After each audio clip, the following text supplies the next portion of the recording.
Welcome, gamers, to Basement Arcade Pause Menu, the show where we hit pause, sit back, and just chill. I am your host, Ben Magnet, and today on the show, I honestly am still reeling from the fact that this gentleman agreed to come on the show. If you are a sports fan at all, you probably know him. He is the one ninja who you could probably hear in the distance screaming that the Steelers are going to the Super Bowl no matter what. Ladies and gentlemen, welcome to the show, Urinating Tree. Holy shit. Thank you so much for coming on the show. How are you today? I know where you're from. It is freezing cold. And you 15 degrees. I just shoveled snow 10 minutes ago, so I'm still trying to warm up out there.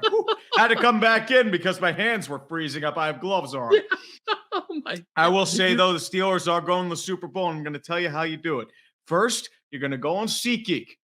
I'm not sponsored by this show. And then you're going to find the tickets to Super Bowl and use code TREE to save $20 off your first purchase. See, don't tell me I'm not a good salesman. That's how the Steelers go Super Bowl. That's how the Steelers are going to the Super Bowl. Yep.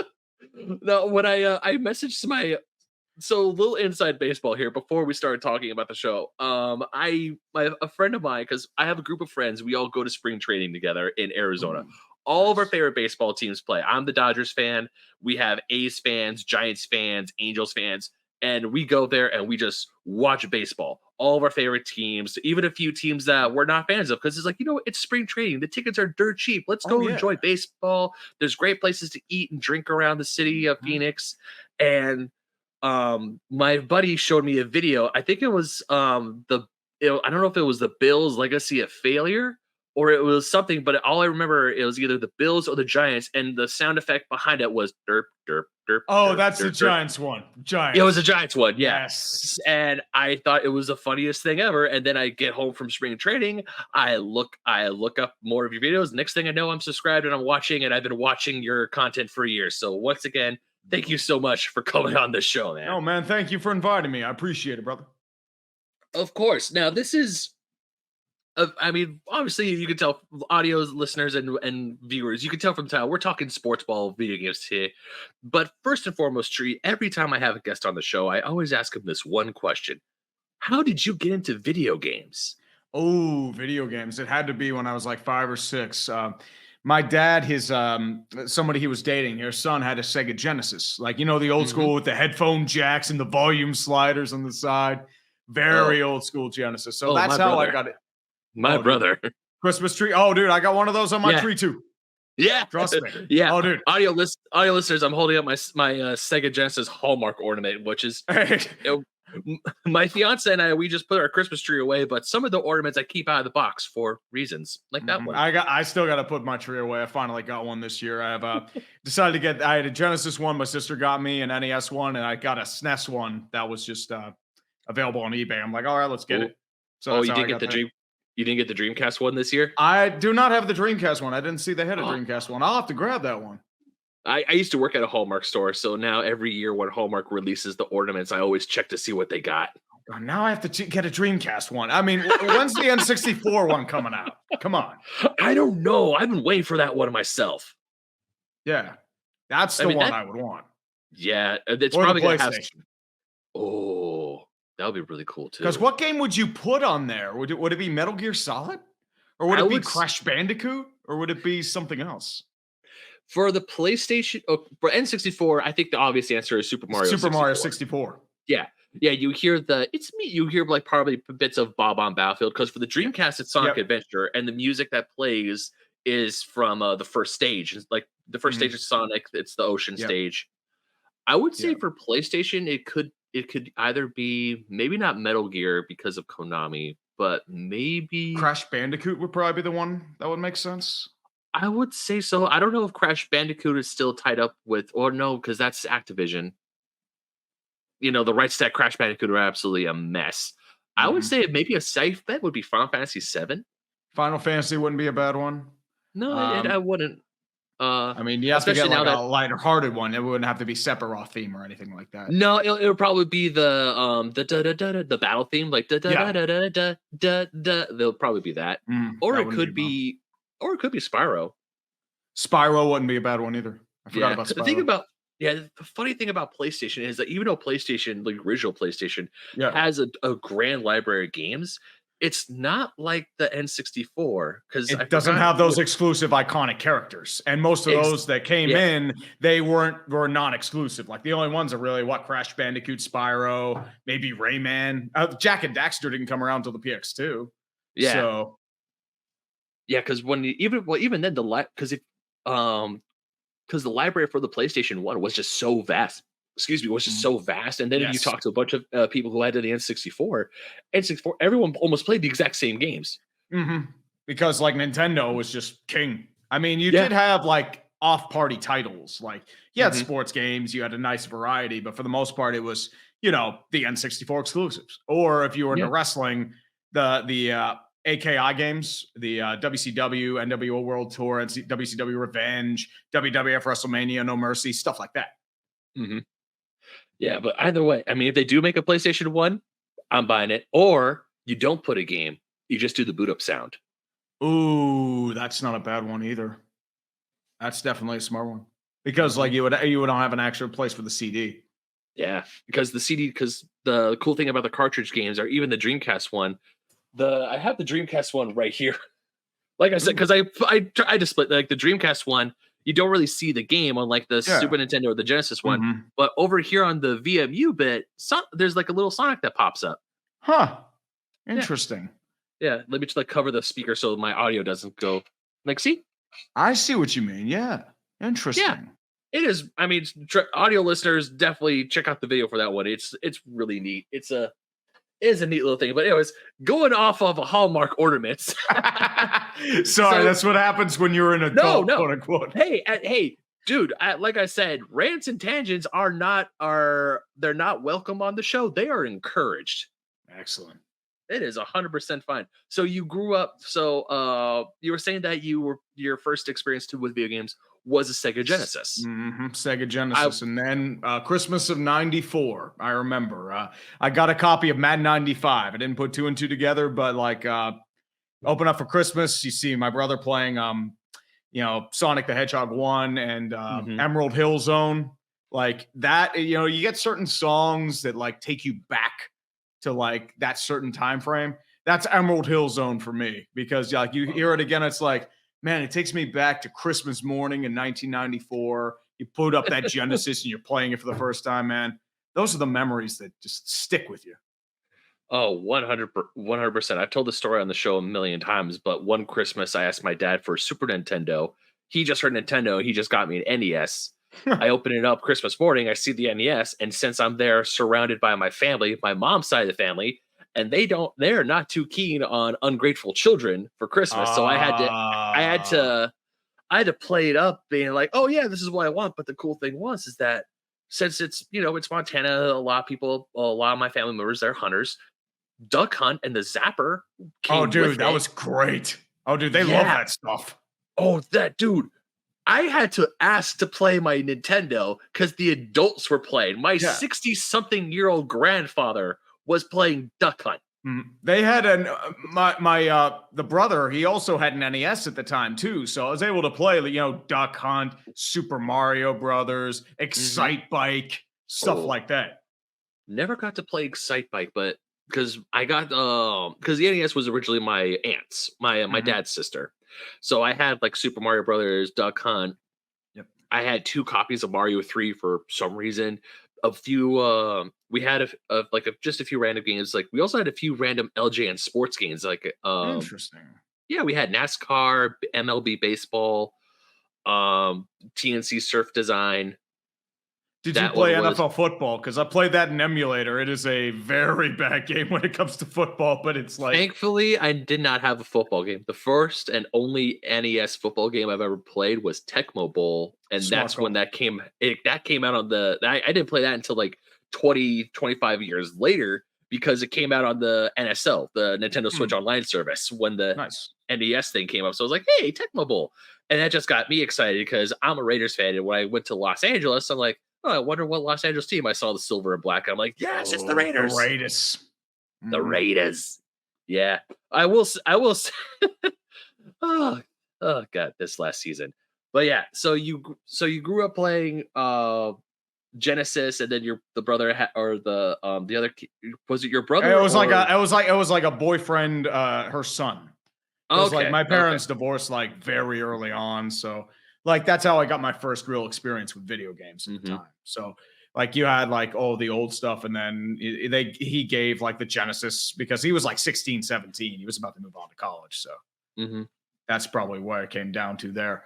And so that's how I mostly got into gaming. Had the Genesis, and then N64 growing up, a little Yeah. bit of PlayStation, Xbox was the big one too. So Okay.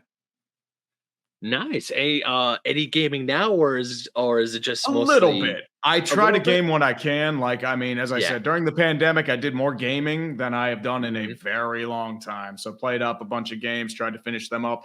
I just don't really have the time, unfortunately, just Oh yeah. because of everything I do for like work related stuff. Plus, the real life stuff. But I always love just jamming, playing some video games whenever I can. Like, whip out the old Genesis emulator because unfortunately I don't have my Genesis anymore. But like it's one of those things where it's like I know it's a moral high ground, but it's like I own the game once. It matters. It's okay No, to no. me. Hey, if there's a way to play it, by all means play it. I am not Yeah. against emulation. I mean, my air quotes Genesis is the Genesis Mini that my one of my friends got me for Christmas one year. Mhm. So Yeah. that's for me. That's like it's technically a Genesis, but Yeah. Well, the actual emulators aren't the problem. It's the ROMs. That's yeah, what they're yeah, always yeah. talking about. Oh yeah, 100%, 100%. So, so now my next question: what is some of your earliest memories with sports games? Like you mentioned that you got a PlayStation and Ooh. you opened up Madden 95 because your Yep. channel is from what I was first introduced to your channel, it's all about sports. Mhm. And looking at your bio, you used to said, "Hey, I used to talk about video games, but now it's mostly sports." So, Mhm. what's some of your earliest memories with sports games? Oh, dude. I mean, all the old Genesis games, the old EA games from Genesis, Madden 95, 94, 93, like those games. They had NHLPA 93, which is what I really got into hockey with. NHLPA 93, NHLPA, NHL 94. Like those Hmm. are actually really good games that stand up to the test of time now. And I Oh, still okay. I really got into that. The game I always was amazed by in terms of graphics. Have you ever Mhm. played NHL 97 for the PC? I have not. I think, um, excuse me, if my memory serves, when my parents did get a Windows 95, excuse me again, when my parents finally got a Windows 95 PC, I think one of the games was either NHL 97 or NHL 90 or 96. It was Mhm. one of those two, but we had to return it because I guess the specs for our PC weren't.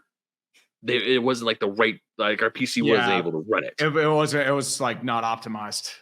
At Yeah. least once again, this was like in the mid '90s, Yes. very early '90s. So I don't Mhm. remember. All I remember is like dad and my brother come home with PC. He gets a few games, and he told me there was a Sonic game available, but they were sold out. He would buy it for me the next day, and he did. Nice. I mean, I that's all. know. That's all I remember. Hey, there's nothing wrong with that. I mean, the thing with NHL 97 was Hmm. I always remember being amazed because it was the first time I saw like full 3D graphics in the sports games. 'Cause most of those were 2D sprites at the time or like Yeah. FMV, nothing like real 3D. If you actually look it up on YouTube, there's actually footage of it. It looks like it hasn't aged well because, like primitive 3D graphics just don't. But at the Yeah. time, it's revolutionary. I'm like, oh my God. It's actually real hockey players, and it's like my like 8-year-old mind just could not comprehend just this just unbelievable just like spectacle in front of me. I think what I remember my moment with that, or my moment like that, it involves two football games. Of I want to say it was maybe Madden. It was one of the Maddens for the PS2, and I don't remember which one exactly. But we were playing at one of my dad's friends' houses, and we were just my brother and I were just amazed because we were just like playing a game of Madden, and all of a sudden we're looking at the players on screen. We're like, oh my god, they look so real. And then Mhm. when I finally got my Sega Dreamcast, we were at like Babbage's or a secondhand store, and they had like I think it was NFL 2K1 on it was like on sale for like $10. It was Yeah. it was stupid cheap, so we picked it up. We picked that up in an NBA game up, and when we went home, we plugged it in and we're playing it, and we're my brother and I are and remember this is Sega Dreamcast level Yes. graphics, and we're staring at it thinking the players look so real, everything looks Mhm. so real. because one of the earliest sports games I remember playing was Monday Night Football for the PC. Monday Night Football. I've never played The- that one. I know there was an ESPN Monday Night Football that played for the Genesis. I think I rented that once, but like uh-huh. I don't remember Monday Night Football for the PC. I don't know where my family got it. I can remember the cover to this day. It's like the old '90s like Monday Night Football logo. One of the Green Bay. It wasn't Brett Favre, but it was a different like maybe like a Packers lineman was on the cover. But like the big box is cool because it had all the teams on the side of the box, and that was my go-to football game for the longest time. I'm But trying to look it up right now. I know like there's ABC Sports Monday Night Football, ABC Monday Night Football. Was it in 96? I want to say it was in '96. Yeah, because like the other one I'm looking at is like for DOS, Commodore, Amiga, and like 90. Oh Lord, yeah. Had to be '96 then. Okay, so that makes sense because I did not play this game. I played a few others. Football Pro was like one of them. Like it was more of a strategy game. And the weird one I got from like for a Macintosh back in the day, it was just like something I was gifted to me by like somebody my mom was dating. Tom Landry's Strategy Football, which is just like just like a really like old school like early '90s game if I remember correctly. Yeah. Okay. It's really fun, or it's really interesting because even now looking back, because as a '90s kid and someone who grew up in the '90s as you grew up in the '90s as well, you were talking about a bunch of like older sports games, and it's like that's right. There were still a whole lot of sports games outside of the big ones that we know of today. Like Madden, 2K, or even when I was a kid, Tecmo Bowl. Because when I got my NES for Christmas, there was another sports game that we got, and it became another big hit that Christmas. It was ice hockey. Oh, good one, man. That's a great one. Blades of Steel. You ever play that one? I have not, but I really need to play that game. I haven't played it, but still, I heard great things about Blades of Steel. But still, looking at a game like ice hockey, and just like it was so much fun. Once again, my brother and I, we had no idea what was going on. The adults hardly had any idea what was going on. But you should have heard the comments that my family was saying. Thankfully, they were keeping it clean because two small boys. but at the same time, I will never forget my dad playing as the United States and my cousin playing as Canada, and they were kind of getting into it. Oh, dude, going back and forth. You can create enemies like that, man. Oh yeah, definitely. Oh yeah, absolutely. Oh, dude, if you wanted to piss somebody off, you played as the Soviet Union while they played as the United States. I had no idea what the Soviet Union was, and I was let's see, how old was I? Because we already had our PlayStation, and I mean, I was in elementary school when we got the NES, but I was just still absolutely enraptured by it because I think whoever was player one got to play the United States, and whoever was player two got to play the Soviet Union. But most of the time, it was like my brother because we didn't know what was going on. And every once in a while, we would switch because we were just like, hey, they're blue and we recognize the American flag. I don't know who these red guys are, but we're going to play as the red guys. I think it was probably the point because I'm guessing like you're around my age, like mid-30s. So I'm assuming the Soviet Union had probably collapsed by then. So nobody knew who that was. Yeah, I was. Yeah, I'm 30. I just turned 33 last November. So around there, mid-30s or getting to the mid. Still early 30s. Technically, it's still early 30s, but yeah, I'm mid 30s now. I'm 35. I'm about to turn 36 in a couple days, so I'm not. Dude, I'm getting old. I gotta get the walker out. Happy early birthday, then. Thank you, man. I appreciate it. Thank you. Oh, you're welcome. I don't know why I said thank you. My God. It's all good, man. It's all good. Can you tell my brain sometimes is a little frazzled? It happens to me all the time. I say like thank you, good night. I say like good morning when it should be good night, or good night when it's good morning. It's just like my circadian rhythm's all messed up. So no, because of my work schedule, like my normal wake up time is around like afternoon. Sometimes even like it's like sometimes 2:00 in the afternoon. I have to be at work at 4. And then when I get to work, someone's like, hey, good morning. I'm like, well, I mean, technically for me it is, but yes, sir. Yeah. So one of the things I love about your videos, moving away from video games for a very hot second, talking about your videos, especially your This Week in Sports Ball series. you input a lot of video game sound effects into your sports ball videos, and it's one of the reasons why I've thought about. I was like, maybe because you obviously what video game what. Let me try to word this better. You obviously know what those sound effects are, Mhm. and my question is, what was the catalyst for you putting sound effects into those videos? Because I have to admit, those sound effects make them like 10 times funnier. Especially like my personal favorite is whenever a player fumbles a football and you hear Sonic rings. Sonic's rings. It's just the funniest to me. It's the funniest shit because at the same time, it's like, yeah, that's actually true. That's kind of what works. It's pretty much what happens. That's the first thing. Hmm. It actually just gradually built up over time because in the beginning I didn't really use the sound effects, but over time I felt like it added more to certain Hmm. aspects of it, especially when it's subtle and it's not really Yeah. blaring at stuff. So I've Oh used yeah. a lot of Mario sound effects, Sonic sound effects, Smash Brothers. The heavy sandwich one, I have some help there. He actually was the one that put that in. So with the num num Hmm. num and the sax, so he actually came up with that one. So I, I try to add as many as I can. I've actually done some Zelda CDI ones too. Some of like the eating ones. Like if you've heard, like I do that one sometimes for sax. uh-huh. And then like I had fun with Link saying "I won," where they had like a random sound effect. So I've Oh used that god. one too. So I try to add as many as I can. Uh-huh. And I it's will just like say whenever I try and find something, it's like, you know what? This is going in the file. I'm gonna use it.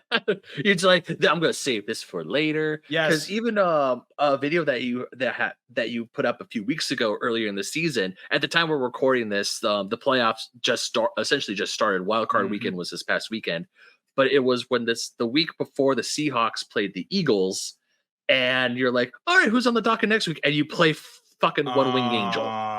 That was actually my editor that did that with the help. So I said, like, you know what? I was actually just going to do a little bit of a thing there where it's just like, oh, you just play the Eagles. I did not expect them to do the full montage with One Winged Angel, and it's like, dude, this is brilliant.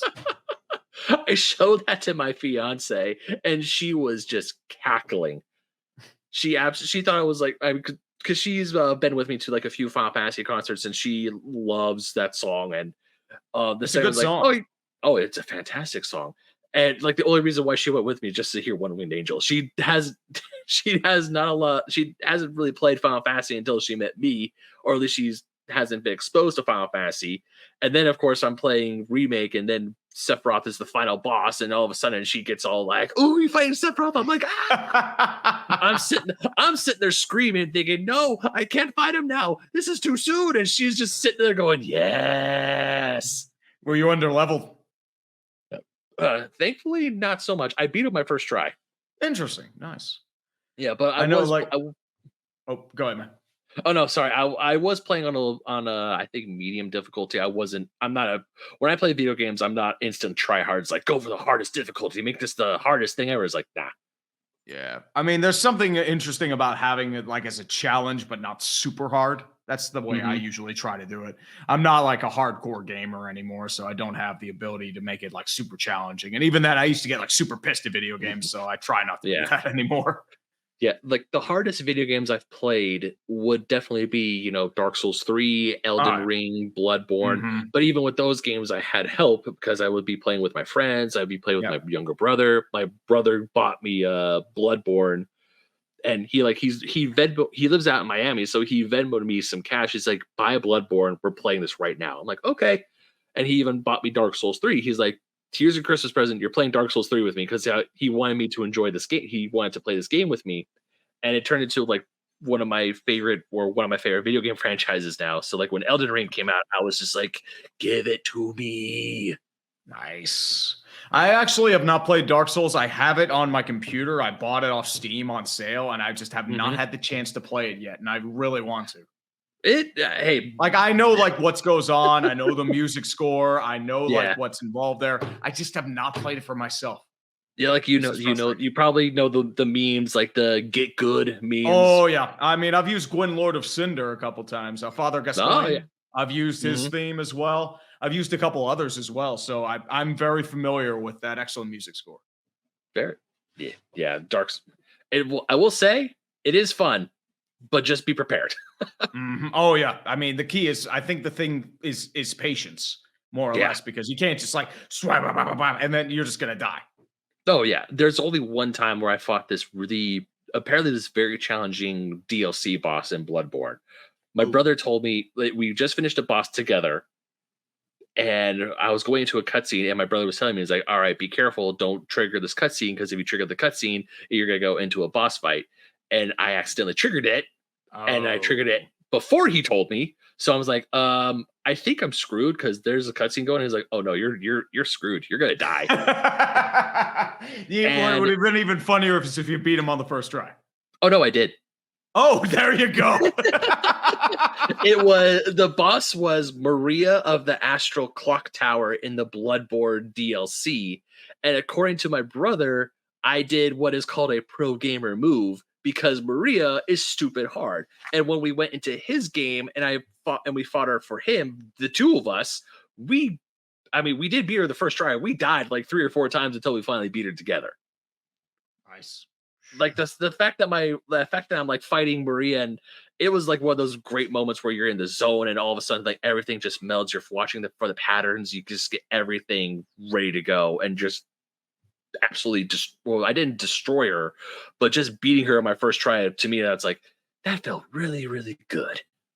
Nice. So so while you have your memories with the older sports games, do you remember some of your absolute favorites when you were a kid? Oh, it Some of your has to favorite be sports games of NHL PA 93, NHL 94. Those are the two right there. Those games got me Mhm. into hockey. They are fluid. They are incredible games. Yeah, I mean, Uh-huh. I fell in love with them right away. Blades of Steel was pretty good too. John Madden 93, Madden, like most of the older Maddens are usually pretty good. Mhm. The only like I'm trying to think like what else was like really like a fan of NFL 2K5 was a big one as Mhm. well. Like I love that game. But I mean, it was a shame when the NFL gave away the exclusive rights to EA, and I was like, I was not happy with that. I'm trying to think, like off the top of my head, like Mario Golf. I don't know if you could really call that like a sports game. But that was I pretty will call good. You know what? I will call the Mario sport. I would say the Mario sports games count. I would say if Mario was playing a sport, even the Olympic games, I would count those as sports games, even though they're more, especially the Mario titles, they're more like I don't want to say kid friendly. They're more arcade style sports Yeah. action. Because I would remember playing Mario Tennis at a friend's house, and we would just be having an absolute blast playing Mario Mhm. Tennis. Like that's how I learned about the scorings, how tennis is scored. It's not just like, oh, 1 point here, 1 point there. It's like, why Yeah. does it go like to 15 and then 30 and then this and then love? I don't understand this, but you know what? I'm just rolling with it because this is Mario Mhm. Tennis. I think there was a game for like the Genesis, and I had like a random tennis game, and that's how I found out. It's like, wait, what does Love 15 mean? And like I had the same experience, but not with Mario Tennis, but with like an older game. Hmm. I know the NBA, like NBA Live 96, 97, 98. Those were good games too. Baseball wise, I'm trying to think like which ones I really like that. Ken Griffey Jr. Slugfest and like Major League Hmm. Baseball featuring Ken Griffey Jr. on the N64. Classic games. Yeah. Like those are great Games games. games unfortunately I never played because my go-to baseball game when I was a kid and when my PC still, when it was able to play certain games and it still somewhat worked, and even today because I have a Game Boy Advance copy of it, although it's not the same, was Backyard Baseball 2002. Ooh, interesting. Never actually played the Backyard series, but I do have some familiarity with it. I would say the Backyard series is one of the best sports video games because it takes the sport of baseball, but it's a good sports game for kids. But if you want Mhm. just fun video game arcade, or I wouldn't say arcade action because it's hard to turn a baseball game into an arcade game because baseball it's a slower game. It's more methodical. It's not like football, hockey, or even basketball. But I would definitely say the backyard games, especially backyard baseball, if you just want a more lighthearted baseball experience, definitely play the PC games because the Game Boy Advance games, it gets the job done, but you don't have like the witty commentary, you don't have Mhm. the backyard kids talking smack Oh, or anything like that. You won't hardware hear limitations. Nothing yeah, you can do hardware about that. limitations. But it's also fun. And even when I got my copy of Backyard 2001, when they introduced the when they got the MLB license, and they're like, hey, we have one player from every MLB team on here. I saw Sean Green was representing the Dodgers, born and Nice. raised Southern California kid, diehard Dodgers fan. And also, I just want to say, every time you criticize the Dodgers, you're right. Can't say shit. I mean, at the same time, I mean, you're throwing money at everything that moves, man. I mean, you've had a great offseason. Shohei, Yoshinobu Yamamoto. You probably got a few other guys, too, if you think about it. Yeah. But, I mean, like... Yeah, I can't say score. I mean, look, this offseason, hallelujah. But at the same time, it's like, okay, we have been throwing some money around. But for the love of God, don't get knocked out the first round, please. I think we all are. But I mean, the problem last year was your pitching was destroyed. I think that's the real issue. Oh, yeah. Kershaw's first outing against the Diamondbacks. The Diamondbacks. Well, he was playing injured most of the year, too. But he came off IR. He hadn't pitched over 5 1/3 innings. I'm like, that's your ace? Like, you don't have Walker Buehler. You don't have Dustin May. You don't have Tony Gonsolin. You lost a lot of guys to injury. And, I mean, it was him, Bobby Miller, and Lance Lynn. Maybe Emmett Sheehan. And it's like, you ain't doing much anything there, unfortunately. Yeah. And you got Glass now, too. I forgot about that. Yeah. Yeah, we did. So, but thankful, hopefully, well, for me, fingers crossed this season, because a lot of people are calling us the most hated team in baseball now because we got Shohei, because we got Yamamoto and Glass now. So somebody had to usurp the Yankees. That's all I'm going to say. Well, for me, I still say the Astros are the most hated team. I still haven't forgiven them for 2017. I would say Dave Roberts had more to do with that and putting Yu Darvish in as your starter, but that's just me. Yeah. But Game 5 was like, Game 5, if you look at Game 5, it's one of the greatest games I've ever seen. But the problem is now it's tainted because, sign stealing. And it's like, oh, God. Yeah, I didn't watch Game 5 live. I was checking my phone. I saw how the Dodgers had the lead. And I was just like, yes, we're going to do it. We're going to do it. We're going to do it. And then all of a sudden the lead goes downhill. And because even that whole series, when I was able to watch it, it was absolutely amazing series. And yes, for me, it was heartbreaking because that was the first time I saw the Dodgers go to the World Series. I was born in '90, so I wasn't around for '88. And I've experienced my favorite teams going to the championship game and experienced heartbreak. Obviously, I've seen the Raiders lose in 2002 to the Buccaneers, or 2003, excuse me. And now the Dodgers go into the World Series. They reach the promised land after years of trying, years of almost getting there, only to lose to the Astros. I'm like, that was a great season. We'll get them next year. Next year happens. We just get ransacked by the Boston Red Sox. Yeah, they just got crushed. I don't think anybody was beating them that year. No. But then, I mean, yes, we got it in 2020, which hallelujah, but it was the COVID and the Mickey trophy, that stuff. Yeah, even a bunch of Angel fans who like to give me crap. They're like, "Oh, but that's your Mickey Mouse ring." I'm just like, "I'm sorry, what?" All you have to do to counter them is they haven't won a single playoff game with Trout, and they wasted Mount Trout and Ohtani. That's all you have to say. Artie Moreno, there you go.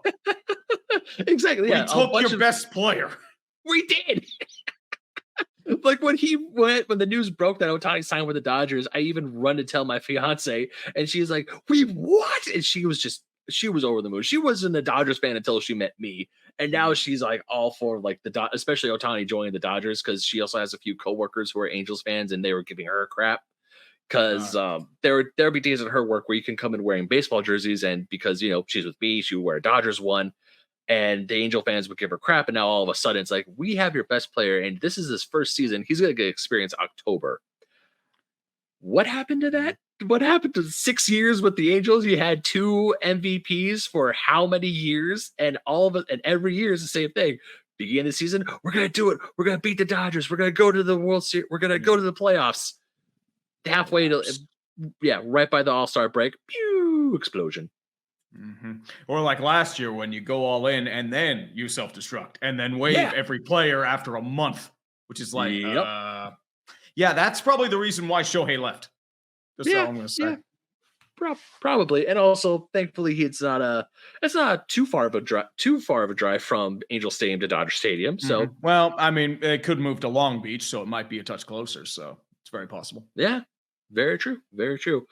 But even going back to backyard baseball, it's still a really, I would say it's definitely a more lighthearted baseball game. If you want to still play the game of baseball, but have a more lighthearted experience, I would say that's the way to go. And it's also when I was a kid. I mean, yes, we would have like the more like the and like MLB 2000 on the PlayStation back when 989 Studios was still a thing, Mhm. and we would have a whole bunch of other like a few other meandering sports titles. But the ones I would go to mostly were like the more fun arcade games because because with backyard baseball you get a double play. Your next batter has something called the aluminum bat, and if you make any contact with the ball at all, 9 times out of 10 it's an instant home run. I did not know that.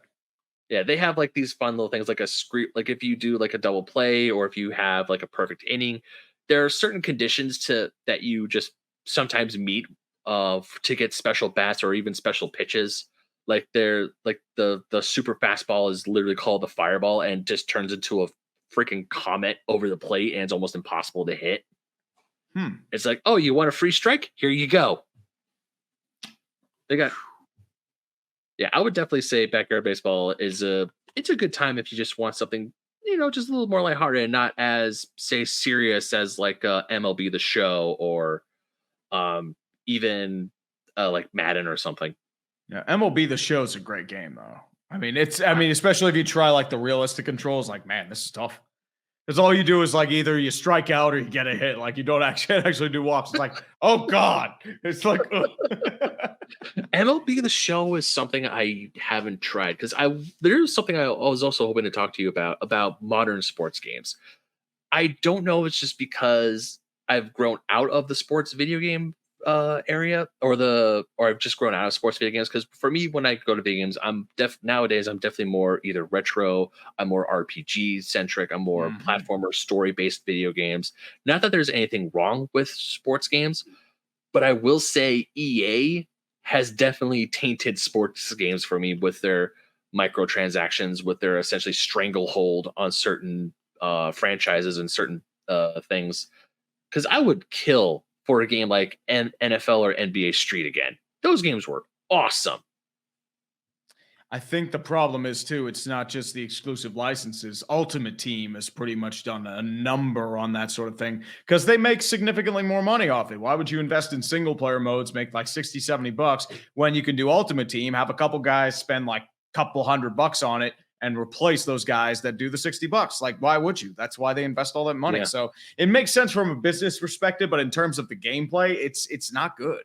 Like you can see a Mhm. bunch of like error montages on like different video games. They're using an engine, Frostbite engine, that's more meant for FPS shooters, like and not sports games because they're like pre-rendered and like pre-rendered and like triggered like motion and not like fluid.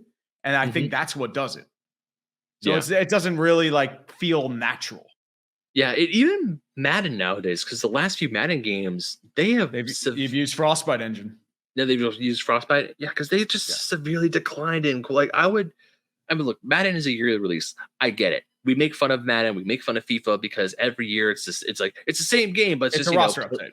yeah, roster updates. Players just change here and there. I understand that it has to be a yearly update because trades happen in the off season. Yeah. Like obviously with the current Madden, like what year Rogers was a Yeah. Green Bay Packer. Now he's a New York Jet. Mhm. Or you Followed might by add a feature or two, maybe a new yeah, like wrinkle that adds to yeah. like the replayability.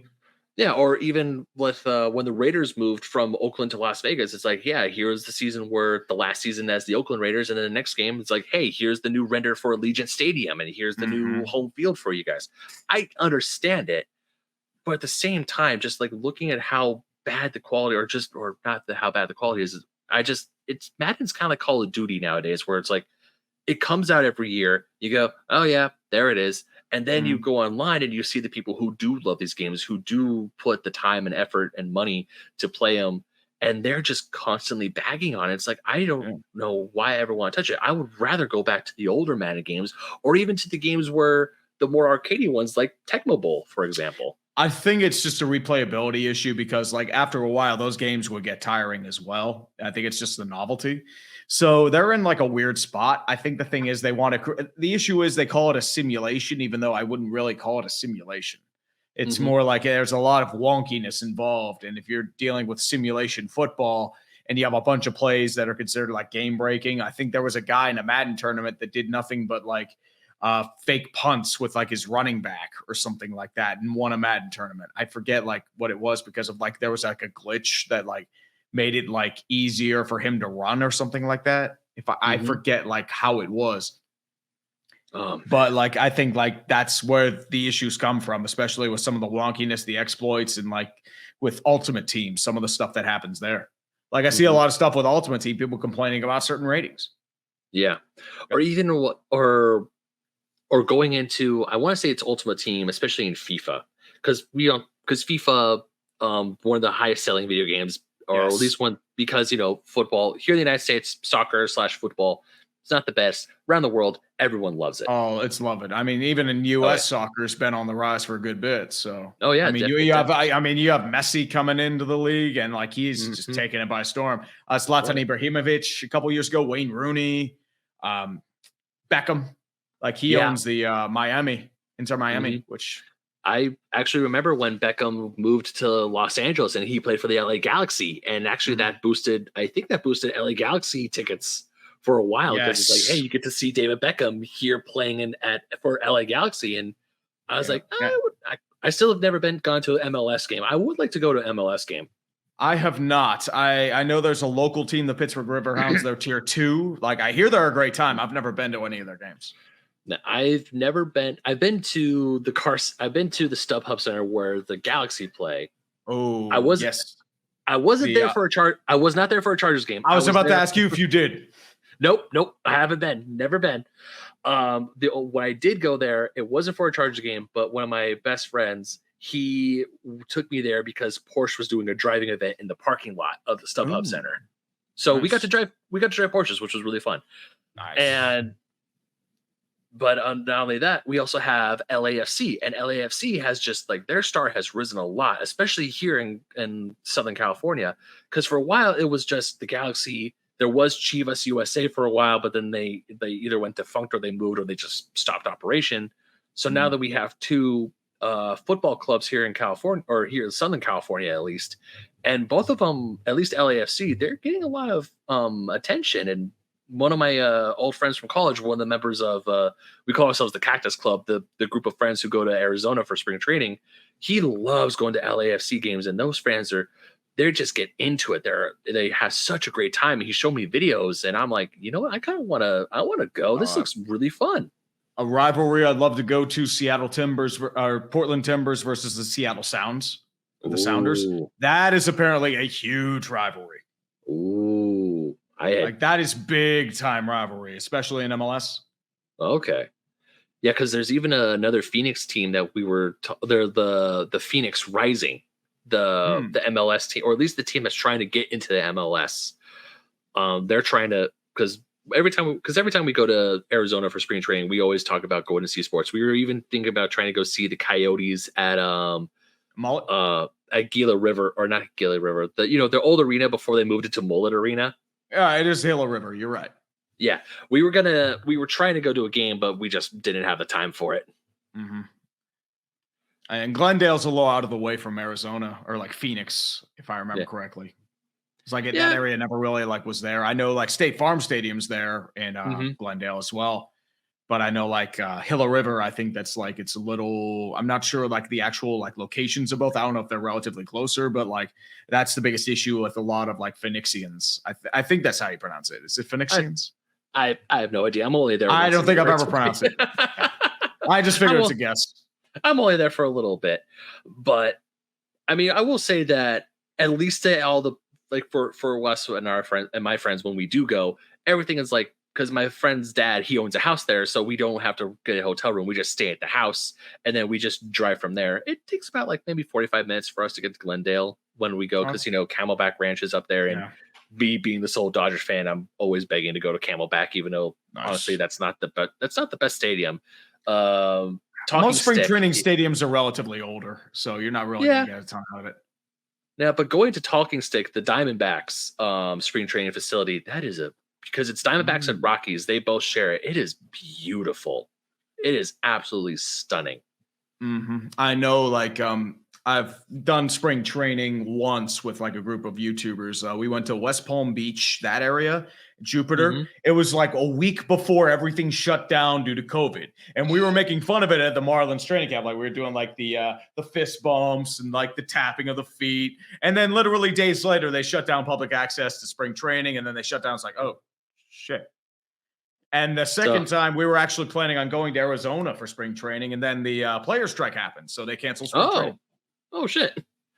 No, the last spring training I went to was 2020.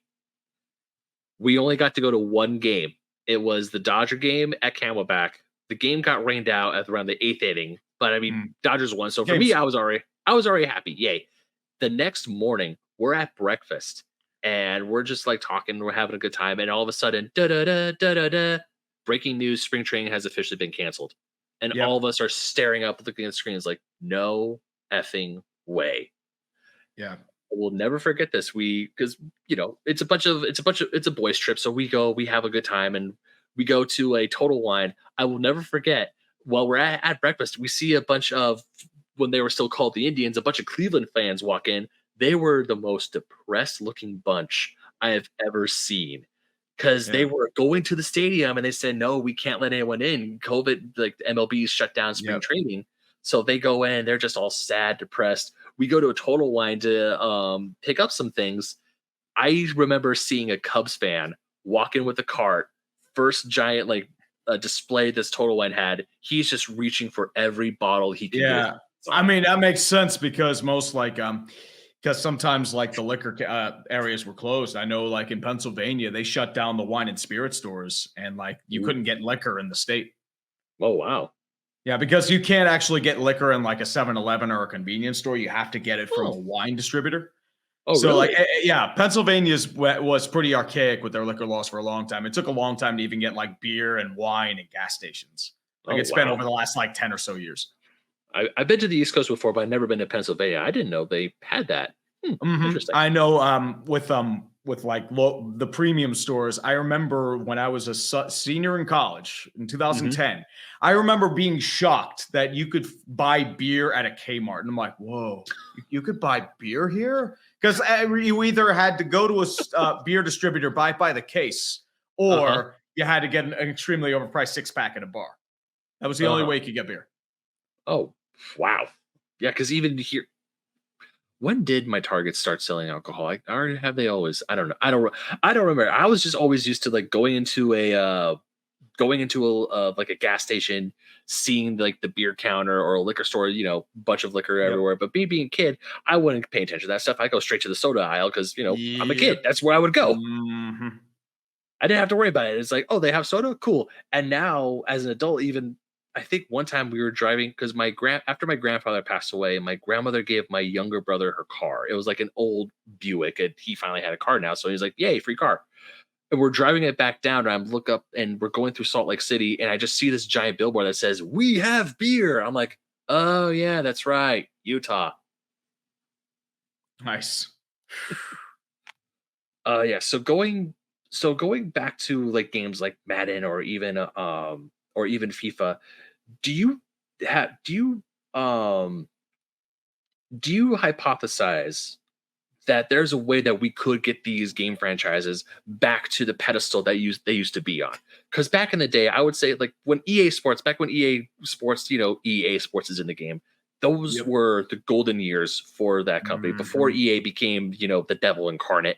Yep. Do you think there's a way for them to go back to being relevant? Because I feel that now, even among like, I don't know if it's just because I've walked away from the mainstream gamer circles like that. I've just focused more on like more niche type or more niche genres.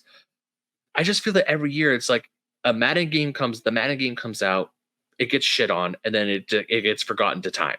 Do you feel that there's a way for them to get back to relevance, or it's just they're kind of screwed forever?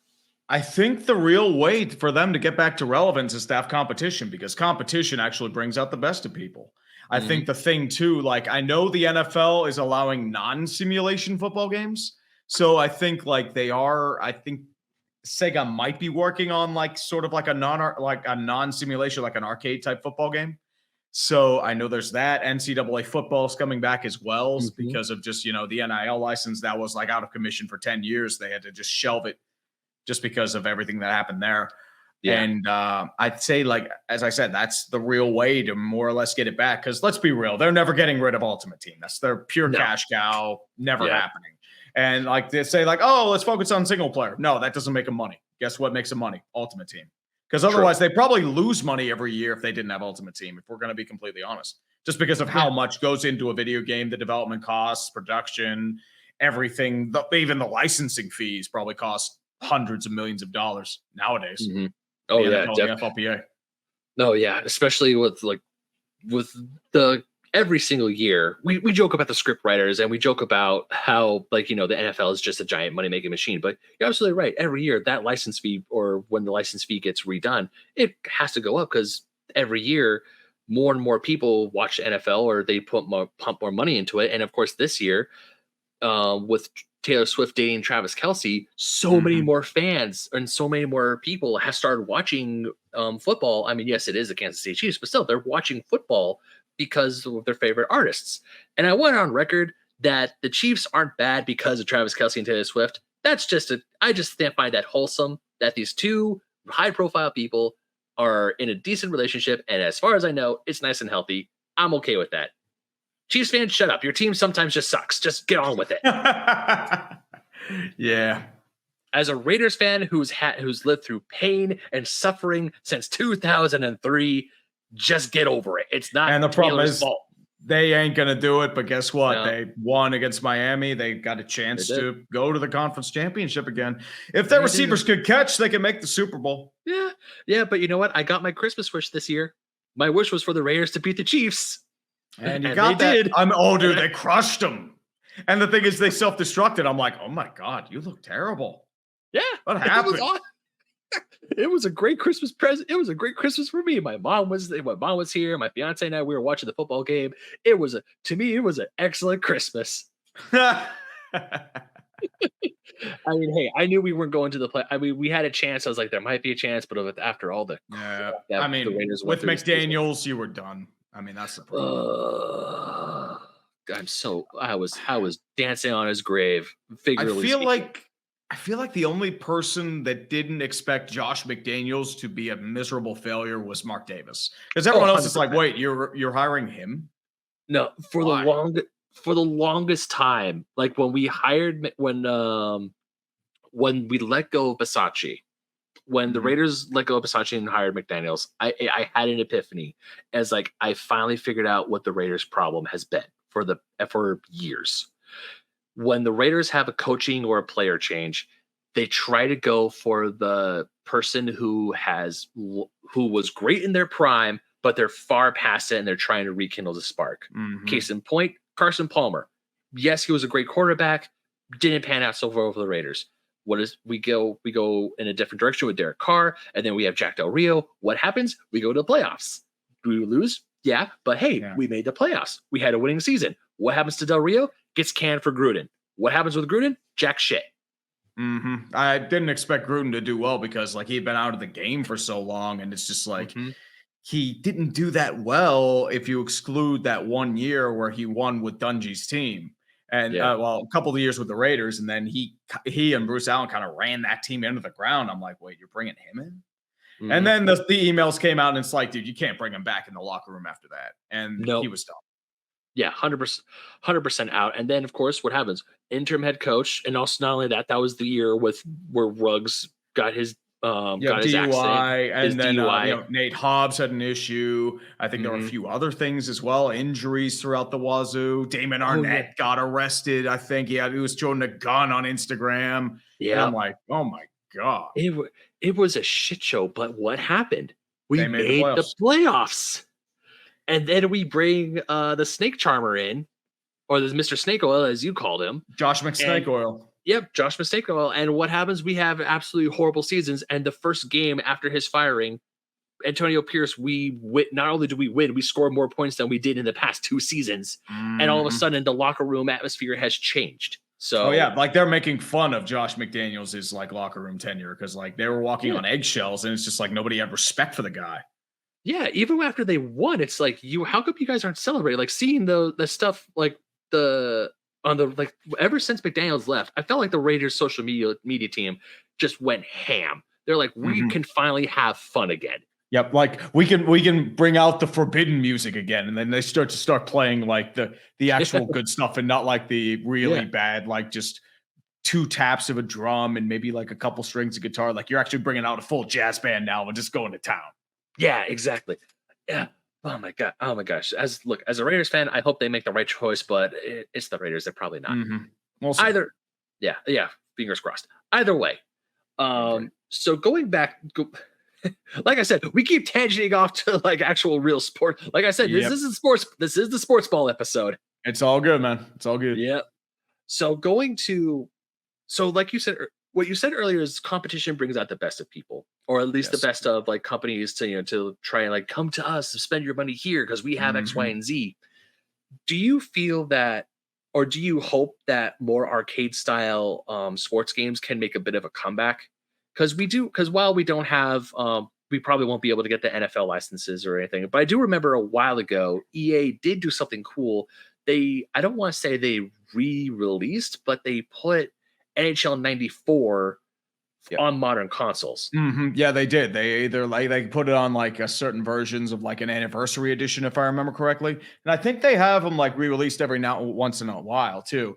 They obviously can't use the real player names because they're no longer in the NHLPA, and there's no real Mhm. alumni association where you can be like, oh hey, we're gonna do X, Y, and Z. That's what I find interesting about NBA. Not to go on another tangent, like they're actually getting like the historical methods, and like they're trying to bring in as many players as they can. They obviously can't get every single player. Like they don't have Reggie Miller, Charles Barkley, a couple other guys too. But you can like mod them in and like have live Yeah. rosters. I feel like they actually have because there's a community out there because NBA Jam is one of the most popular arcade video Yes. games out there. Like even arcade, I remember watching a commercial for Arcade One Up with Kean Thompson and Charles Barkley playing NBA Jam on their because one of the big things about the Arcade One Up machines is it's Wi-Fi enabled and you can Mhm. play against your friends on via Wi-Fi. You don't have to be in the same room together and there's these group of modders who actually do make mods for NBA Jam. I want to say for obviously the ROMs and emulation, Mhm. but it's NBA Jam with current NBA rosters. Oh, nice.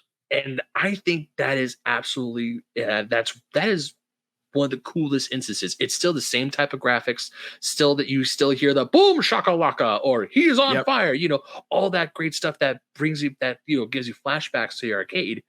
But now it's like, hey, it's like you're playing Golden State Warriors. Here's Steph Curry. Oh my Steph God, Curry Steph and Clay Curry. Thompson. Yeah, Steph Curry and Clay Thompson. Or you're playing as the Lakers. It's like, oh my God, LeBron. Here's LeBron. LeBron's in the game. Oh my God, how did that happen? Mhm. Yep. Like you have Luka Doncic and Kyrie on the Mavs. Hmm. I agree. Or you have that one guy for the Bucks whose name I cannot pronounce, but he's Giannis Antetokounmpo and Dame Lillard. Yep. You probably have him. that too. I Yeah. know like there are like I mean like there are actually like live mods for a lot of like older games too. Tecmo Bowl usually has updated like rosters for that. NHL 94, they have guys that update that. They're probably have, like baseball games that they update as well. So it's definitely a thriving atmosphere. It's not official, but it's like it's Yeah. out there if you look. Yeah, but at least with games like NBA Jam, because I knew of NBA Jam. I'm not very good at NBA Jam, to be perfectly honest with you. That's a game I never really went to when I was in the arcades because when I was a kid, I would go to like say Ninja Turtles, Jurassic Park, the more actiony arcade games. But with games like the NBA Jam, I would love to sit down and actually play on, say, on the Super Nintendo or even as on at the arcades again because I know of friends and I know of other fans throughout just me being on the internet and talking to people. They're like, yeah, NBA Jam was like one of the best sports games ever made because it was just so fun and it brought the rules of basketball to it, but it made basketball fun in a way. Mhm. Not that basketball isn't fun by itself, but you look at the more simulation style games, they're kind of just bland and boring in a way. Yeah. In some regards, I know like Yeah. it's a different thing when you call it a simulation and it turns into a shit show. But I mean, there's Hmm. some regards of like things being unrealistic and over the top. There's definitely Yeah. fun in that.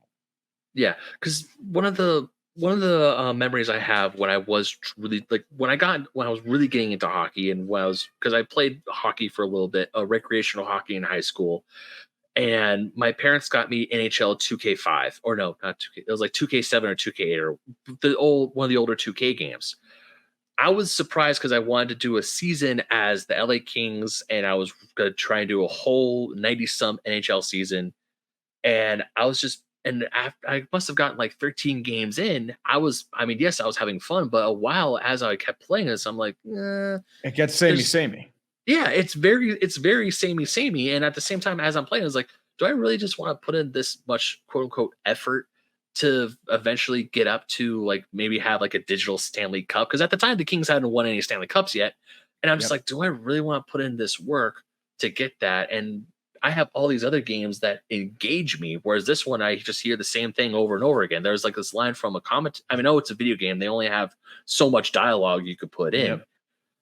But then it's like when I'm playing a home game at the Rest in Peace Staples Center, they would say, where are those? This is Los Angeles. Where are the celebrities? Where are they? And I would hear that every single time we would play in LA. I'm like, can Mhm. you, is there another track that we could use, please? And I mean, the gameplay itself for a hockey game was fun. I had a great time. But after a while, I'm just like, can we like do something? I mean, there were a few other different modes. Like, hey, you could play pond hockey where it's like NHL players, but like on a frozen over Yep. pond. And that was cool. But then there was no ambiance. It's just like It maybe was you just heard a like, bird. yeah, you just like it'd be like playing on a pond. Yeah. So I have do you, in your opinion, what's the biggest problem with modern sports games today?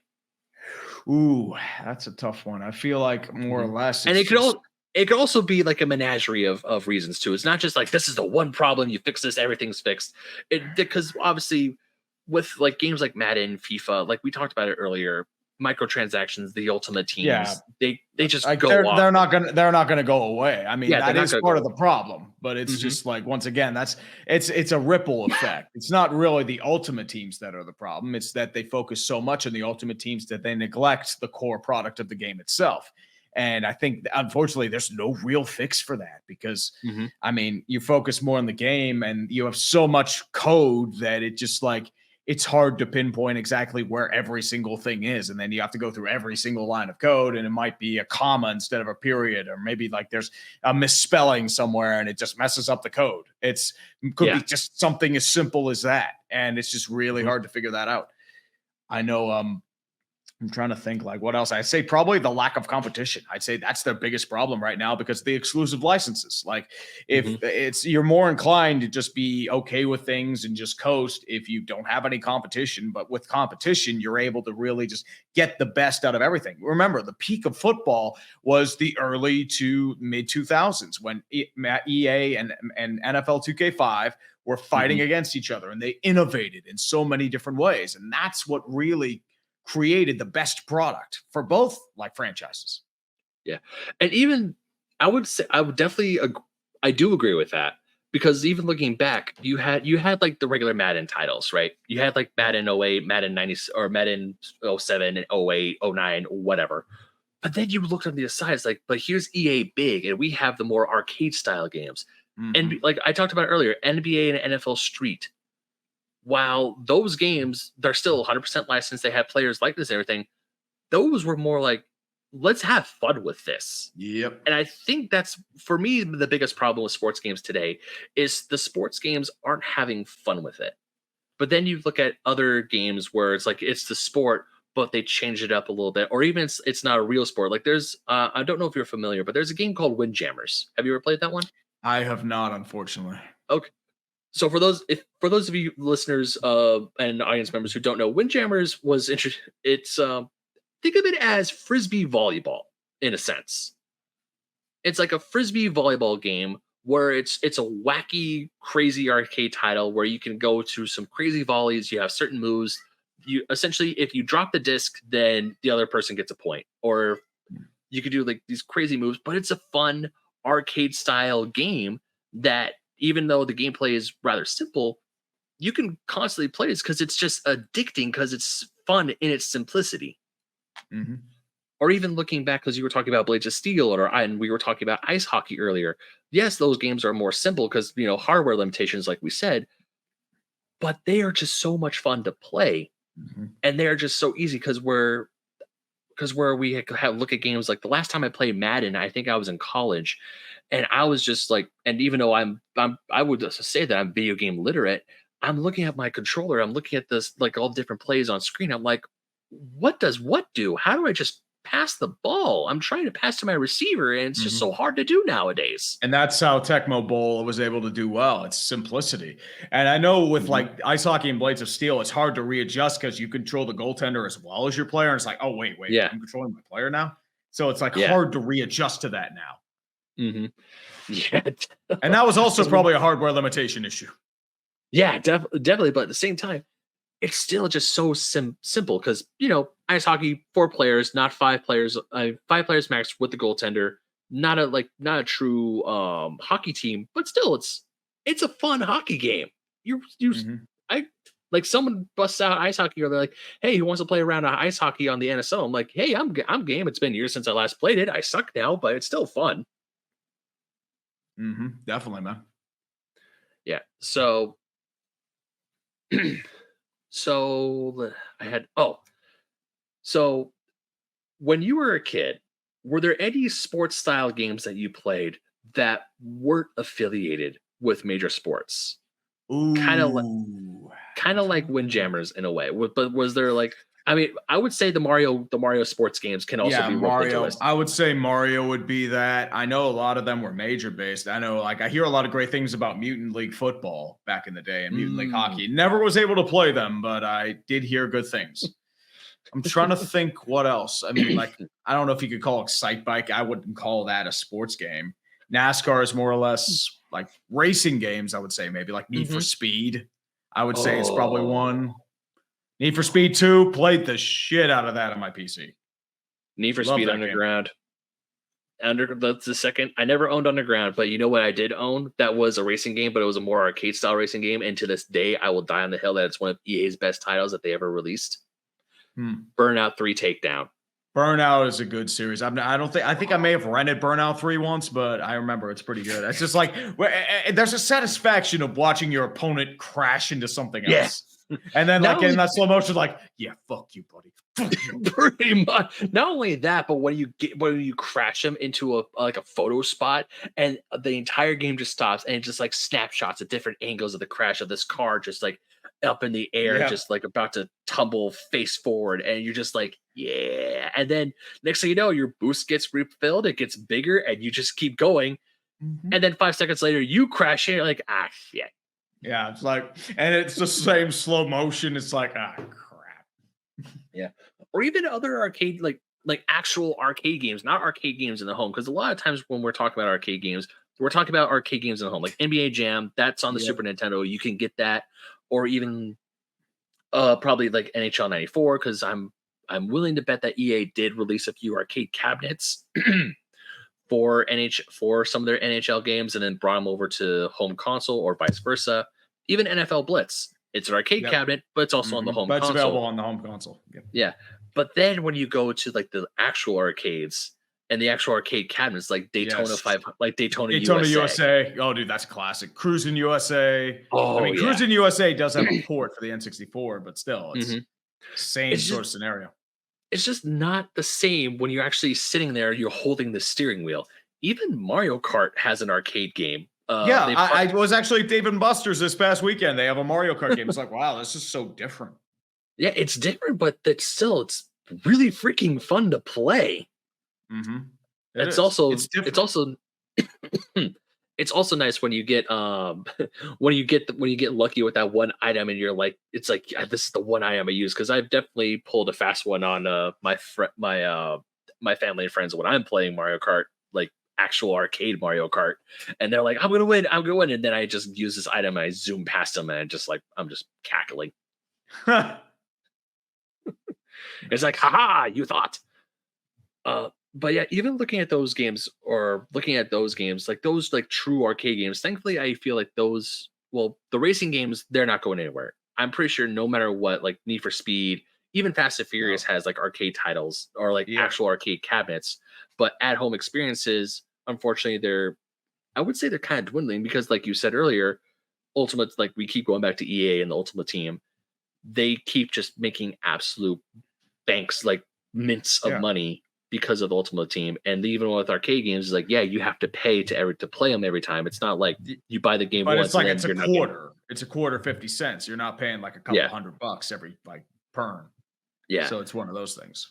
exactly. Which I would say is a bummer because I would love to go to a modern arcade like you Dave and Buster's or Round One and to see a not a ticket, not a like a ticket redemption game, but an actual arcade game for like say NHL for like NHL, NBA, or even NFL. Just like Hmm. something there, or even like a pitcher simulator or a batting simulator would be really cool. Yeah. I know there's like a mini baseball game, but there isn't like actual baseball. It's nothing like Yeah, that. yeah. Have you? Like something like a hit tracks probably wouldn't be a bad idea, but I think that'd be probably pretty hard, but with like the health Yeah, waivers and limitations, stuff like that. yeah, yeah. So as I said, I live here. I live in Southern California. I'm pretty close to Disneyland, and back when it was still around, ESPN Zone, when they had their like this giant sports themed arcade upstairs, they did have a pitcher simulator where it was like they projected like actual it was like essentially it was really cool because it was pre-recorded video of a certain baseball player for a certain baseball game and you got to pitch against them. Interesting. And of course, if you pitched well, you might be able to strike them out because they had like pre-recorded footage of them striking out. Or you do what I did, think I could strike out Barry Bonds, and my third pitch, he knocks it into the water. Yeah, I don't think many people are striking out Barry Bonds. No, I mean, once again, I was 12 and I was a fool. I think that's how a 12. lot of people are with Barry Bonds. I don't blame you, dude. Yeah, especially me being the Dodgers fan, and every time he came to LA, loudest boos in the entire stadium. Mm-hmm. Still will never forget those days. But so I'm trying. I had a whole bunch of questions ready to go, and then of course once we started, my brain decides to go, "Hey, click." Oh, it's all good, man. It happens, man. It happens. All right, I figured it out. So, like you said, whenever you do have the chance to play video games, it's we're all busy adults. We all have lives, and we have other stuff going on. What's your favorite game to play nowadays? Doesn't have to be a sports game. What's just your Ooh. favorite game to just to sit down and unwind with right now? I would say if I had time, probably either Mountain Blade Bannerlord, Out of the Park Baseball. They're always good. I'm trying to think. Like I sometimes get into some older games every now and again. Like Okay. sometimes I want to get back into Roller Coaster Tycoon every once in a Ooh, while. Maybe that ooh, one. I'm trying to okay. think because like I see it like on sale. I'm like, oh man, I should buy that. And I'm like, oh man, I see Roller Coaster Tycoon. I'm like, I'll see like old video of it. I'm like, man, I want to play that again. Because sometimes like you get into like an old playthrough on YouTube. I'm like, man, Hmm. I want to play that again. And that's awesome. That is a roller coaster tycoon is a game I have not heard in a very very long time. Mhm. I They remember have it like on Steam now, I think. Like ooh, they have like a remaster and they have the originals, I think. wow, that is I never played the game, or at least when I saw it, because when I did see it, I was in elementary school. We had like a computer lab with like a bunch of edutainment or Yeah. Oh, very dude. like, They were more fun games though, man. Oh no, they 100% were. I remember I was spending my entire computer time trying to get to this one computer because it had my save file for Where in the World is Carmen San Diego. And Oh. every single time I was this close to catching Carmen San Diego, some other kid in another classroom would swoop in and wipe my save file. And I was just like, stop it. I was so There got to a point where I'm trying to speed run Carmen San Diego just so I could catch her. Never happened. Mm. That's the worst. Yeah, but oh well. Hey, we were it was the late 90s, early 2000s. What are you gonna do? Yep. And then you have computer lab, and it's like, oh, maybe you can beat it in like 40 minutes. Probably not. Yeah. No, probably not. But even then, when I went to revisit my school, because I went with some old friends of mine, and one of my friends, she was still teaching at my old elementary school. We go back and we're talking with our sixth grade teacher, who somehow still remembered us, and we're like, "Oh, so we're in the computer lab now." It's like, "Oh yeah, we're doing all." It's like, "Wait, so you guys can't play Oregon Trail anymore?" It's like, "Oh no, we got rid of that years ago." I'm like, "What do you mean you got rid of it? How dare Yeah. you?"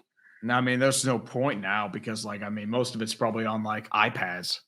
Yeah, So, or even like I remember at Target they had like a handheld Oregon Trail based off the old DOS version. oh, And I'm like, that interesting. was yeah, it was really cool. It was really cool. I'm still kind of mad at myself. I never picked that up. So so right now, wow, Roller Coaster Tycoon. I don't know why, but that threw me off for a bit. I was I was just thinking, like, something that popped up in my mind. I feel like playing it every now and again. Like, I might play that. I'm like, now it's like, mm, do I finally splurge down and buy it and spend a couple hours playing it? That's the problem. Because now it's like, there's that little part in the back of your mind. It's like, you shouldn't be playing video games. You need to work on stuff. Come on. yeah, That's the yeah. problem. Oh no, 100%. That happens to me quite a bit. There are times I get home from work and I'm just like, you know what? I need to go kill some monsters in Final Fantasy 16. And I'm doing some side quest, and there's that little voice. He's like, "Hey, how come you're playing video games when you have stuff that you need to write?" I'm like, "Just let me enjoy this. Yep. I had a bad day. Let me enjoy my things." Hmm. Right. I know So that going feeling all too well. Yeah. Well, so stepping away from sports games just for a little bit, what are some of your favorite video games that you remember as a kid playing, or even today? Like we said, Roller Coaster Tycoon is one that you enjoyed, well, just sitting down and unwinding with for a little bit. But growing up, going away from the sports games, what is like say your top 3 or 5 favorite games that you grew up playing with? Oh, well, I mean, you got to do F-Zero X, Road Rash, the series and the Oh, Genesis. Got to do oh, those. I would say, Sonic the Hedgehog's obviously got to be up there. Sonic 2, Sonic 3, Sonic and Knuckles. I mean, I got to go with, I'm trying to think, GoldenEye 007, Perfect Dark. Got to go with those. I okay. mean, those are classics. Halo, the original. Got to go Hmm. with that one. Halo 2 multiplayer, Halo 3 multiplayer. Ooh, I'm trying to think. Like, I could just rattle off like nonstop, and there are a bunch of ones you just forget about. And it's like, oh, I'll bring this back, and it's like, Oh, okay, yeah. Oh, I'm not saying that this list has to be like definitive, because I can't tell you how many times I'm on Twitter in retro video game Twitter. People say these are like my top 25 games of all time, and I look at these lists. I'm like, we would share a lot of these titles, but then I think I know there would be a certain game that I would completely forget about, or I would yep, play a game years after the fact. Like right now, I'm jumping between Final Fantasy 16 and Chrono Trigger for the DS. So mm, many of my friends on the in the RPG circles have said Chrono Trigger is like the top tier video the games. primo game for the SNES. Yes, Oh yeah, and I'm finally playing it. I'm playing the DS version, which thankfully is like one of the better versions to play if I don't have the actual cartridge, because that cartridge is expensive. very much so. Mhm. Shining Force is probably the same way for the Genesis. Shining Force 1 and 2. Oh They're good yeah. games too. Oh yeah. I had, when I still had my Dreamcast, I had a Sega Smash Pack. I only bought it because it had Sonic the Hedgehog, the original Sega Genesis Sonic the Hedgehog, Yep. and a slew of other Genesis titles. Shining Force Mhm. was one of them. I had Oh yeah. no idea. This was No like way before. expectations, and then it's like, Yeah, holy crap, this is amazing. Like it was like a exactly. thing with Sonic 2, Vector Man 2, and I'm like, oh, there are Mhm. a couple other games that are like, oh, what's Shining Force? Holy crap, this is really good. Yeah. See, or even like when I was a kid, and yeah, when I was young, like my first real foray into RPGs, as much as I didn't want to admit it at the time, was Pokemon. I didn't know what Pokemon was. Like I was unfortunately that little brat who would say games like Final Fantasy are boring because it's turn based, while I'm playing Pokemon, which is Turn surprise, based. surprise. It's combat. Oh, but it's like, but the characters are cute and everything. It was the it thing, and Final Fantasy was deemed as the thing for nerds. And even though I grew into being like embracing the nerd in me, obviously. Uh, Looking into games like playing Kingdom Hearts also really got me into RPGs, because I'm playing it. It was like I was able to dip my toes into it, and all of a sudden I'm playing Final Fantasy X, and the story in 10 was just so amazing. I'm like, wait, video games can do this? What? Mhm. There's like a real story, because you play Mario, you play Super Mario Brothers. There's technically a story there. You don't know what it is. You're just like, go to the right, jump on the turtles, jump on the Goombas, get the power ups, don't die. Good luck. And then hope the princess is in the castle. It's like, oh, Yep. okay. Why is the princess not in another castle? This is fucking stupid. Yeah. I thought I killed Bowser like 8 times. Am I killing his clones or something? Just chucking Bowser into the lava constantly, and all of a sudden it's like, is he still there? What the shit? Yep. Yeah, so yeah, when you were talking about the Sonic games, that was just like my brother and Sonic, because that was I never really owned a full on Genesis. My first Sonic game was for the PC. It was Sonic CD, and that is still to this day my favorite video game of all time. I mean, yes, their nostalgia goggles are on, but still, that's a good game though. It is a fantastic video game. I when they finally started giving it some love later in life, I'm like, finally put Sonic CD on some of these collections, because it's technically on the Genesis. Yes, it's the Sega CD, but it was for the Genesis. Yep. Just on you that needed on. a Genesis. You needed a Genesis to make it work. Mm-hmm.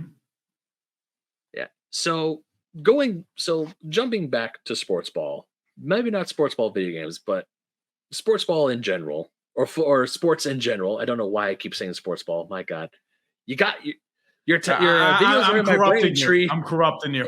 I'm sorry. Your videos have been corrupting me for years. Damn it. So for when, I don't know when exactly this episode's going to come out, but when it does come out, at the time of this recording, the NFL playoffs had just started. We just had a wild card weekend. More teams have gotten eliminated.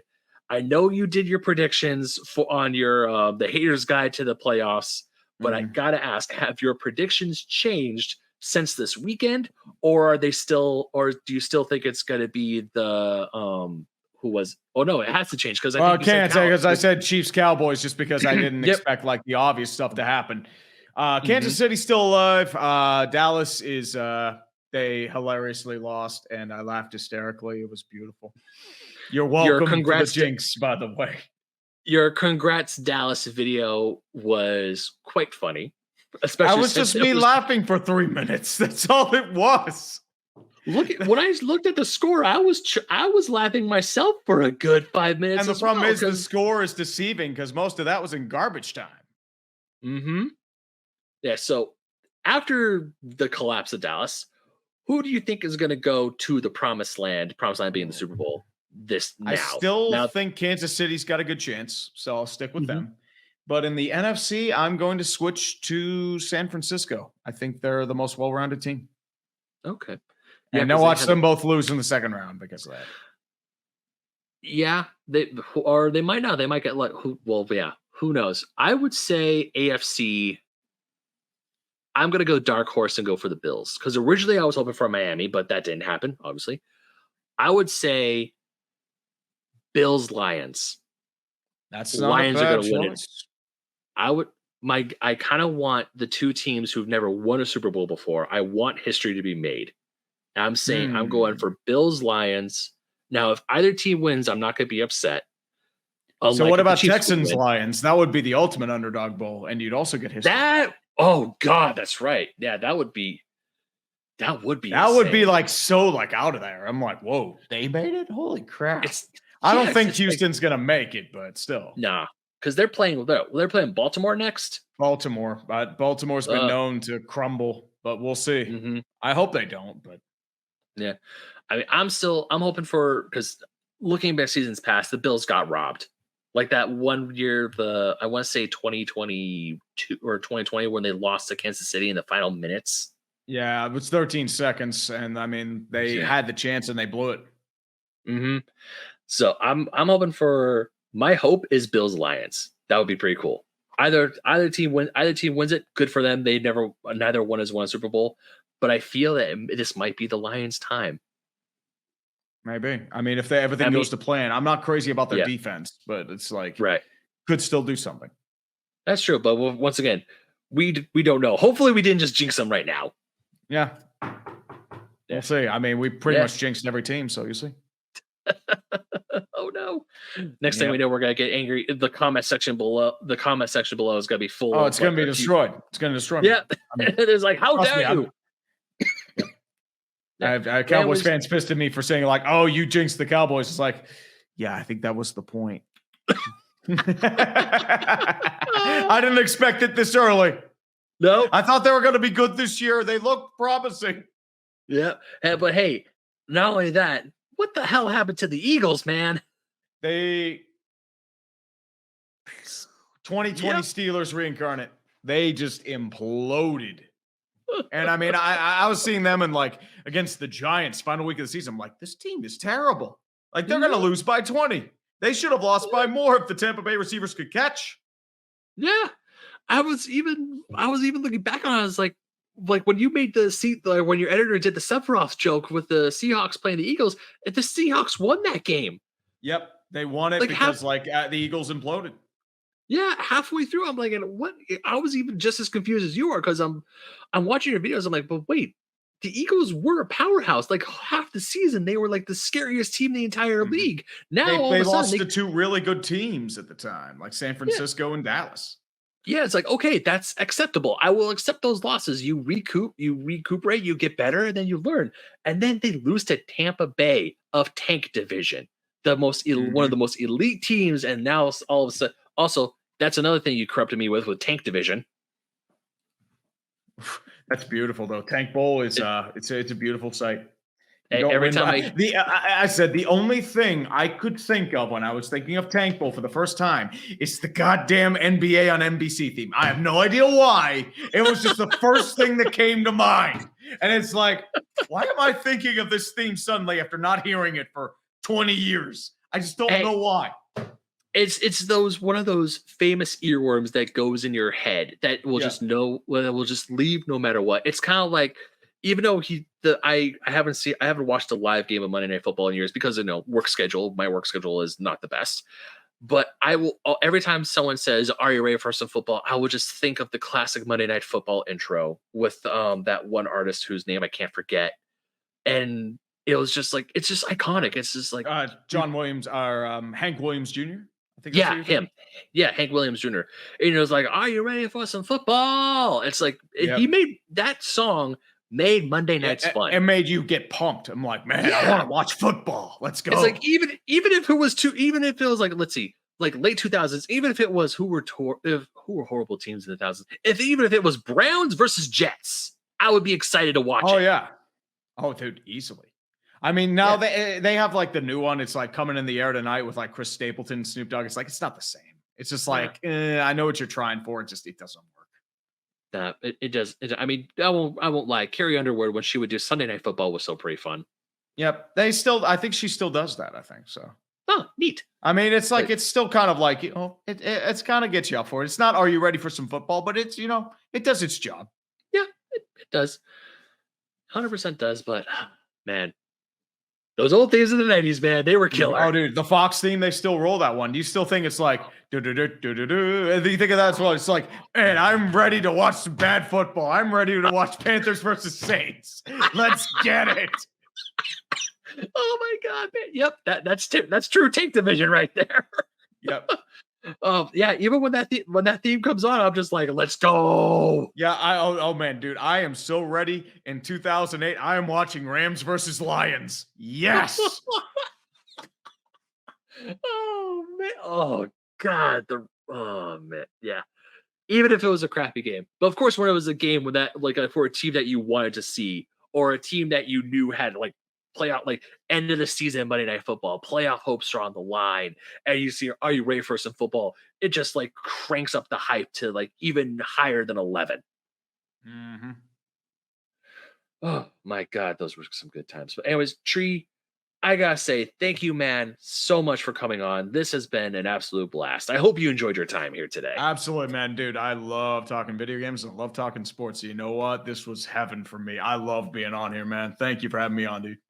Of course. Hey, dude, open invite if you ever want to come back. And also, I would be remiss if I did not mention this, because when you first agreed to I have to admit, when you first agreed to come on the show and talk sports games with me and just sports in general, I was freaking the F out, because I'm like, because first of all, it's like, holy shit, he answered back, and holy shit, he said yes.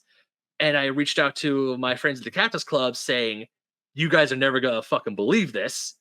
And Nice. most of them being A's fans, they also wanted to extend their thank you to from them to you about your video for the Oakland A's. Oh, Oh, dude. I mean, my condolences to A's fans. I mean, that's it hurts. I mean, the Yeah, Pirates might be in that situation soon too if their lease with PNC uh, expires. So oh, it's man. going to be like 5 or 6 years down the road, but it's possible. Mhm. Yeah, because they actually, while I'm not an A's fan, one of my favorite stadiums to go to in Arizona is Hohokam. It's just I just like the vibe of the stadium. It's a fun stadium to go to. It's really chill and relaxing, and even just being with my friends and there and just seeing the A's, play in that stadium. It was just so much fun to do. And now that they're moving to Vegas, even though once again, like I said, SoCal, huge Dodgers fan, it sucks because I know the A's have great history in Oakland. They were Mhm. they were powerhouses in the 80s. Yes. And when they were doing the reverse boycott, I was like, please just sell this team They're just not going please. to. No, they're not going to. It's like when Ari Moreno said he was going to sell the Angels. I was like, And it's get like him I'm out of like, there. thank God. And then he said like unfinished business is like, oh God. It's like, you son of a bitch. Even though I'm not an Angels fan, I know obviously I have friends who are diehard Angels fans. I'm like, look, even though we throw jabs at each other, I want you guys to have fun. I want you Mhm. guys to have a decent team, and also I want the Angels to change their goddamn name because they're not in Los Angeles. They're the Los Angeles Angels of Anaheim. Remember that. Even they hate it. It's I went. stupid. They're It's doing hilarious it because just for like increased like brand rights. That's all yeah, they're doing it for. or he's like, hey, let's try to like all of Orange County hates being associated with Los Angeles. Thankfully, the Anaheim Ducks they're like never. Yeah. They're the Anaheim Ducks. They have a great fan base in Anaheim, great fan base in Orange County, and it's like they are proud of being part of the city of Anaheim. I'm like, yes, be a part of that. Orange County is your home. Please take it. I mean, yes, they came into being because of the Disney movie, but you know what? They made an identity all of themselves. And of course, they won the cup in '07. I was cheering for them Mhm. in '07. I wanted Yep. them to win. And just like, but yeah, my friends in the Cactus Club, all the A's fans just want to say thank you for making that really good video. And you've essentially encapsulated how they're feeling because they are so pissed off right now and so upset. But Yeah. it's going to be a I few don't years until they come down to the Nevada, but still, it just freaking sucks. I think the thing too is their lease expires this next year. It's still a lot of loopholes to go over. And where do you Mhm. go from there? You play in Las Vegas's AAA stadium. I mean, that's your most logical bet.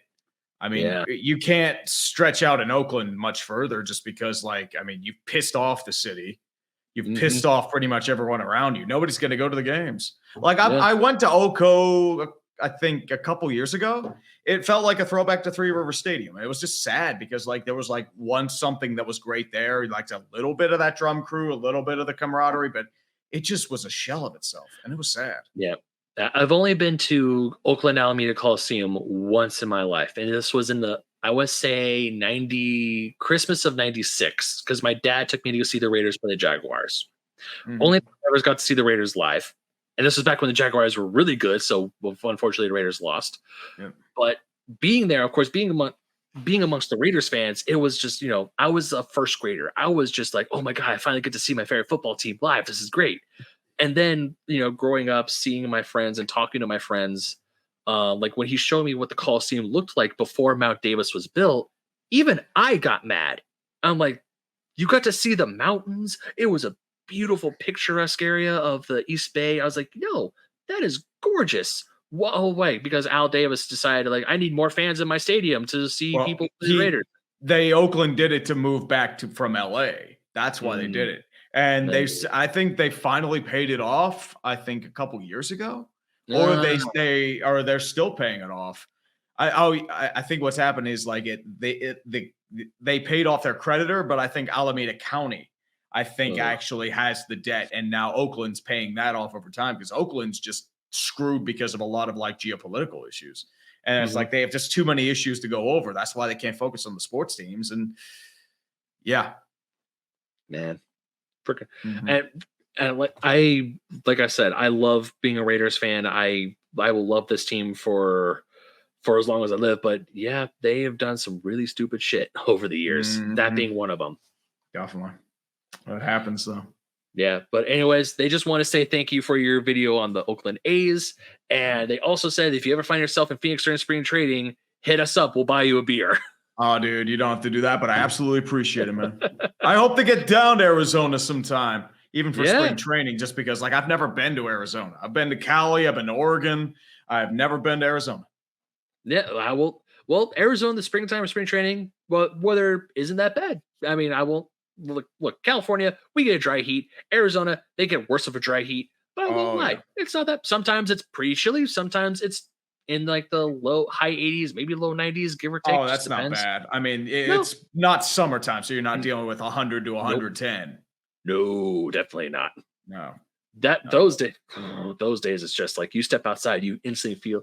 At least we don't have the humidity because I've been to places like Orlando in the Oh, middle of Jacksonville in yeah, summertime, it feels like it just sticks to you. I'm yeah. like, oh God. Oh, And I know I, like Pennsylvania gets humid too, like a mhm. mid-temperate climate.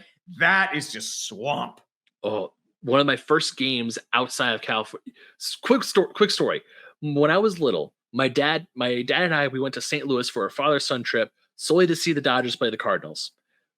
I've never been to St. Louis before. That's who they were playing that weekend. So we figured, screw it. Well, because my dad racked up, because of his work, he racked up a lot of like frequent flyer miles. So he essentially got 2 free tickets to St. Louis. We go to St. Louis. We're gonna be there for a few days. First, right when we land, we're gonna go see the Dodgers play the Cards at Busch Stadium. I step out into the St. Louis area for the first time, and I'm just like, nope. I have never experienced humidity like that before in my entire life, and I hated it. I mean, the trip itself Mm, was fun. We had a great time. I even was this close to catching a foul ball, and also I got like the whole trip. I got a signed autograph from Sean Green because oh, nice. a bunch of Cardinals kids, Cardinals fans kids, were trying to get us autograph from Sean Green, and he's like, no, no, no, no. Looks up, sees me decked out in Dodgers, says, "Except you." Nice. That's like that was like my shining moment because I was the one Dodger fan Nice. asking for an autograph, and and all the other kids got rich. I could feel their stares like Yeah. it was freaking great. But anyways, Tree, you have an open invite. You ever want to come back on, shoot the shit about video games or sports ball? All you have to do is hit me up. You have an open invite, sir. Absolutely. Thank you, Ben. I appreciate it, man. Of course. Now, Tree, where can people find you on the internet? Well, I am on Urinating Tree on YouTube, Urinating Tree on Twitter. I just ramble and shit post on there. You don't have to really go there. And Instagram, I sometimes go on, not really, urinating_tree. So I Mhm. sometimes do some personal stuff. Like if I go out for baseball trips, I'll usually post some stuff there. So Yeah. And also you sometimes play for the Melonheads too. That's pretty cool as yep, well. and that's where stuff is. That's where some of the baseball trips come in. So, like, Yeah. we've had a few trips to Burlington, North Carolina. We did that last year and the year before. Last year, we also went to Portland, Oregon for the Pickles game, Hmm. and we'll see if what happens this year. And I'm hoping not to suck. I've been trying not to suck, but it's well, when you never play growing up, because like as I said, like I wanted to play like t-ball, but it's like single mother, 4 kids, can't really do anything about it. Yeah. It's just it happens, Yeah. but it's just like you have to pick your battles. Oh yeah. I mean, even when I was a kid, because I played like 2 seasons of Little League when I was a kid, I absolutely loved it. But then, of course, you're a kid, your interests and your wants they change on a freaking dime. Like Yep. one year I was like, I want to go back to playing baseball, blah blah blah, and then the next year, all of a sudden, I'm a huge hockey nerd. Yep. And then like once you find the opportunity, it's like, oh, you can play baseball. It's like it was either cup policy. I'm like, nah. Yeah. But also, Melonheads, that's a team from Backyard Baseball. So whoever picked Yep. that team name, good on ya. Exactly. I think that's why they chose it. Yeah. All right. Well, anyways, Tree, thank you again so much. Uh love to have you back on. Hopefully, hey, who love to talk to you back again during when the Super Bowl ends. Definitely. We'll see, man. That Absolutely. we that we will. Well, until next time, everyone, unpause.